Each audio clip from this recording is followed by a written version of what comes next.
What is up, Breakthrough Success listeners? Mark Birdie helping you decode YouTube. And in this episode, we are going to talk about how you can balance your mind, body, and spirit in order to attain well-being.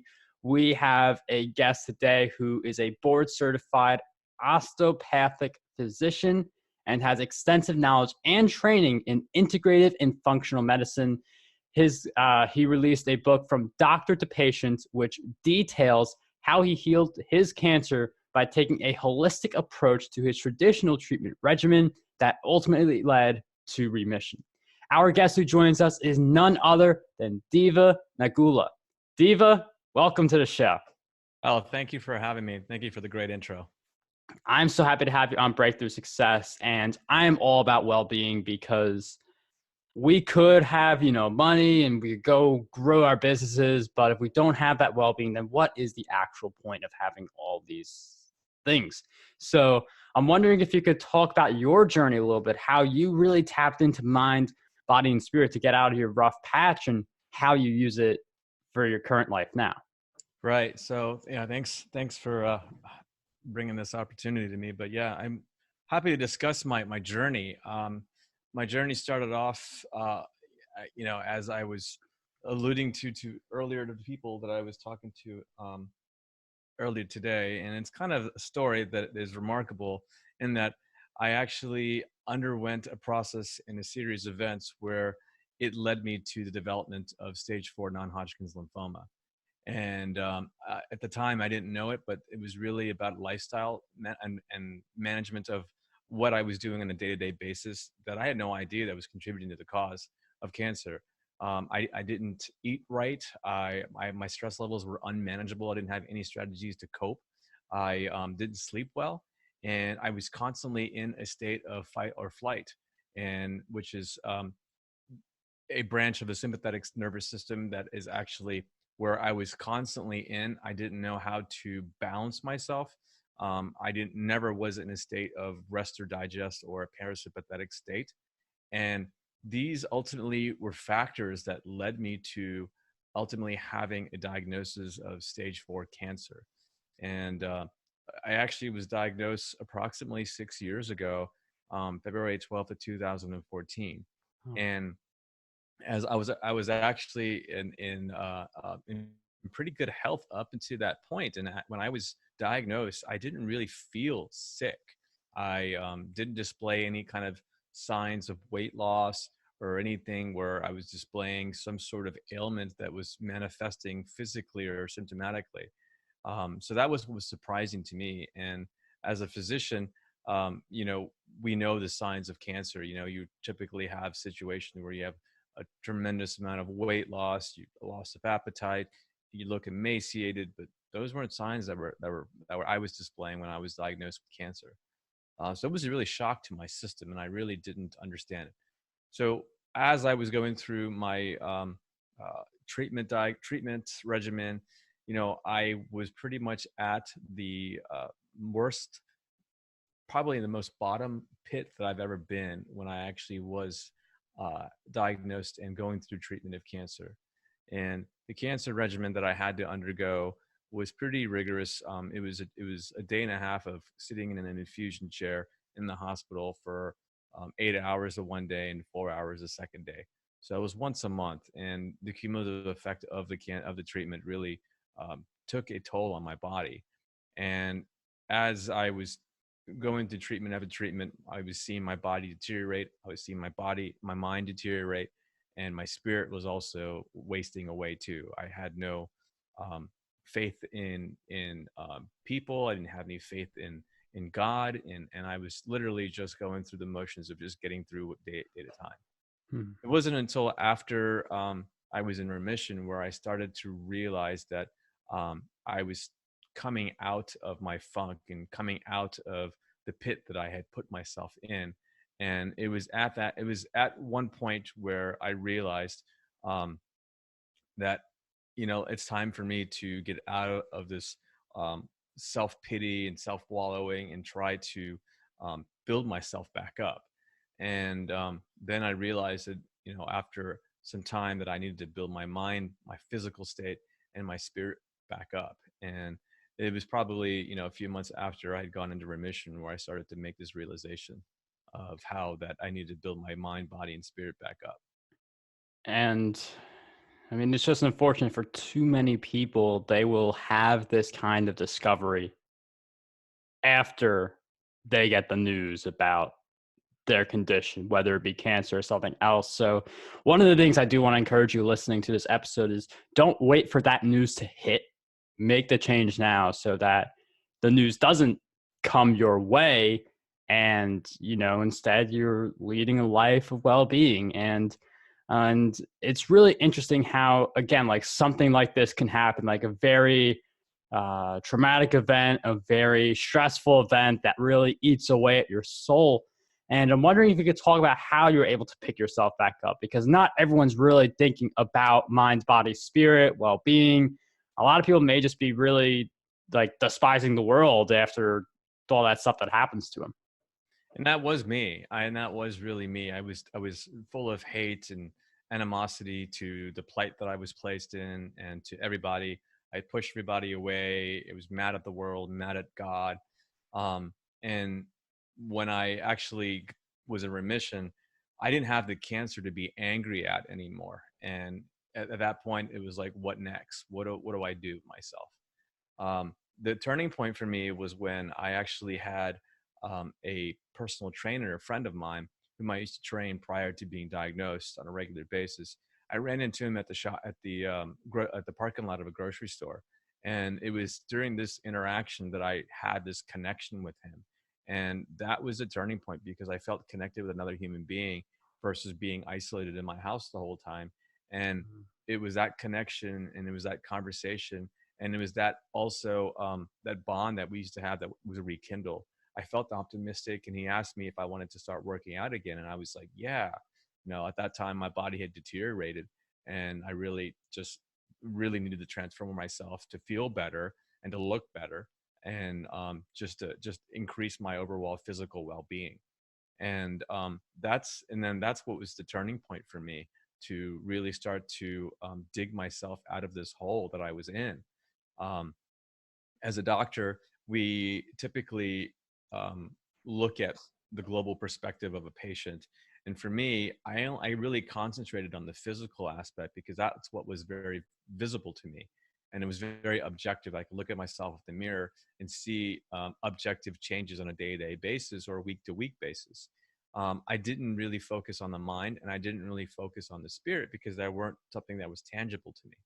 So when I started to when I started to really focus on the body, that's really what my mind was set on. I started to change. I started to really optimize my diet. I cut out processed foods. I cut out sugars. I started eating really healthy again. And and then I started to dive into research about how to maintain myself in remission status. And that was really important because that really fueled the energy in me to do more work on myself. And that was what was really important. I had this self-awareness that I needed to dig deep to get out of this hole. Um, and that's where the transformation started for me. And really interesting insights in Diva's answer is it wasn't just him. He had that personal trainer friend who helped him out of his rut. Exercise. I exercise every single day, and I feel like that is something you should definitely do. It doesn't have to be strenuous. It could just be like a casual stretching, but exercising each day does give you that better state of mind. And it's interesting now how you went from this situation, you recovered, you got yourself in a better mindset, and now you have your book From Doctor to Patient, you have your new podcast. So you're really trying to help people who could fall into the situation or are in the situation. So I don't know any other way to phrase it. I know this is like if you hear it the first time, like, oh, wow, that's a cool thing. But, you're just, the more times you hear it, but like the point is, how did you turn your mess into the message? Yeah, I know. How did you turn your mess into your message that has allowed you to help people in similar situations? Right. That's a very good point. So it took a while for me to get out of my depression and funk that I was in. And, I had put myself in such a depressive state and in a state of isolation where I did not have a sense of community, where I wasn't part of a community, and I didn't realize it at the time. And so it really was until I started to become more part of a community, then I started to wake up and I started to realize that how important it is to bond with people. I mean, we as humans are meant to be interactive with one another. We're meant to share problems, share joy, all these things with one other people. That's the message of humanity. And during my research, I realized that um, being alone is actually as much as a risk factor as unmortality as smoking or alcohol usage. So that really hit home to me when I was doing my own research, and it was really interesting. But for me, it was as I was learning about myself and I was learning how to come out of the funk that I was in, I realized that, well, I have so many tools that I've learned to better myself. Why not start sharing this with other people? And then for me, it was a message that I wanted to convey, that it doesn't have to be um, a process for every individual to get to cancer. You know, there's other ways where we could actually live a lifestyle in a preventative way to prevent from cancer and chronic diseases from occurring. And that's why I wrote my book. It was essentially to not, it was basically a catharsis for me. I needed to get it out on paper. I needed to put it out there. But secondly, I wanted to help people to better themselves and to optimize their well-being. And it's basically, the book is almost like a manual, so to speak, of how to live a lifestyle where you can live a healthy lifestyle and not really worry about uh, obtaining or falling in the cracks of the healthcare system, and worry about diseases, because if you're doing the right things and putting the right things in your body, you're going to be able to live a healthy lifestyle.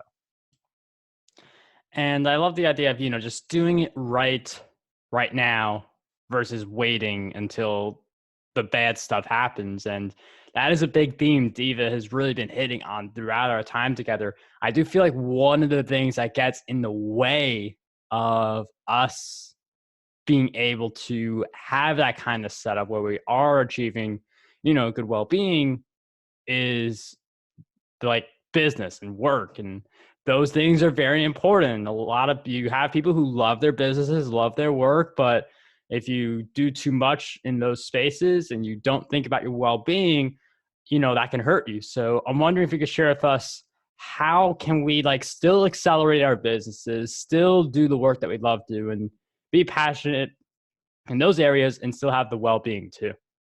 Right. So, yeah, that's a very good question. So really the answer is really take time for self-care. And we live our lives in a stressful manner, in the sense that we're on the go. And if we don't take time for ourselves to recover, we're not going to be able to utilize the time in an efficient manner. And I've learned this the hard way, obviously with the development of cancer, but recently I've been taught that if you take care of your body and if you rest and take the measures to repair, then you'll be able to optimize yourself where you can perform activities at the best, highest optimal level. And so for me, what was the biggest thing for me was try to do more activities that engage in recovery, like meditation, breathing exercises. These are the two things that I felt have been helping me to shut my brain down and be able to live in the moment.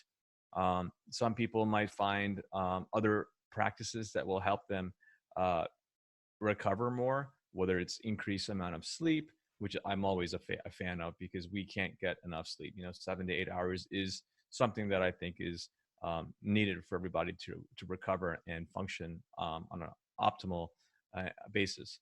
So those are some key things that I think turned me around. And the real key is, from a scientific perspective, it's like we want to be engaged in more activities where we're more in the parasympathetic or rest or digest state, and not be so much in the sympathetic and fight or flight mode. And Diva mentions the key point of just having that time to rest, having that time to meditate, having that time to do the thing that you enjoy doing outside of your work, because then that is where you strike the balance. And especially things like meditation, where it's a well-being thing. It's not just binging through and not really thinking about those types of things. Like there is a time and place for that, but you do want to do the things that exercise your well-being as well. That's correct. Yeah. And and that's where the balance comes in, right?